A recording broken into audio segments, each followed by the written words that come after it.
Hello everyone, this is Jachet. I'm from EC department. I'm recording for EC 6303 homework 7. So the first question is problem 7. So the thing is that we need to find EZT for this question. So basically what we need to do is to analyze the ZT. So basically we can expand the EZT like in a full E representation of the N1 plus N2. We also have the factor there to multiply.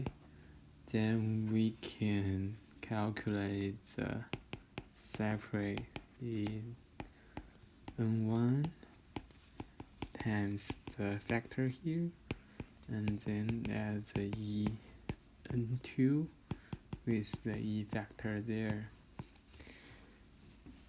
Actually, we know how to compute this, and this is actually just the integral of the cosine or sine.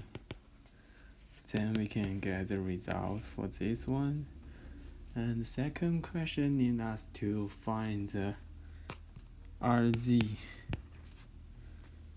T1, T2.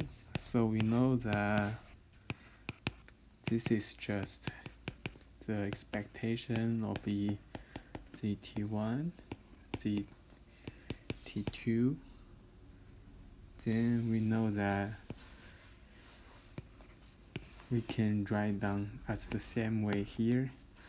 We can expand it to N1 cosine plus N2 sine times N1 cosine plus N2 sine.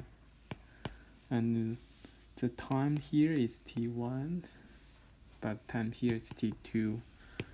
And the only thing we need to do is just the same as before. We can write down separately N1 cosine plus E N2 E sine times the E N1 E N2.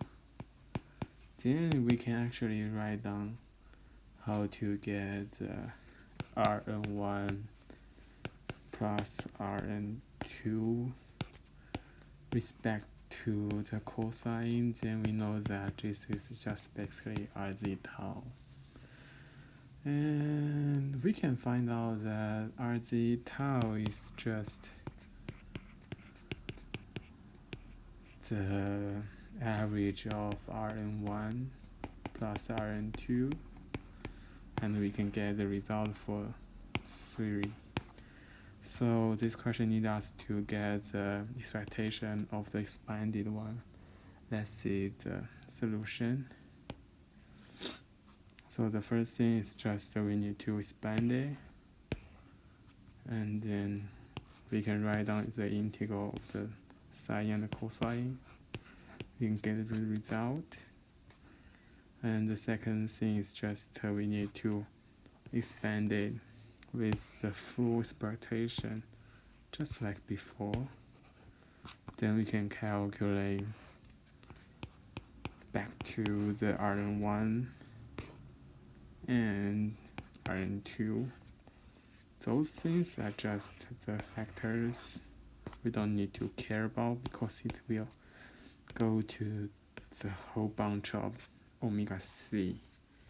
And we can finally generate the RZ0 based on we have just talked about, just the average. Then we can construct the WSSS. And from this we know that this is just the WSS. And we can get the result for RZ. That's all for this problem. Thanks.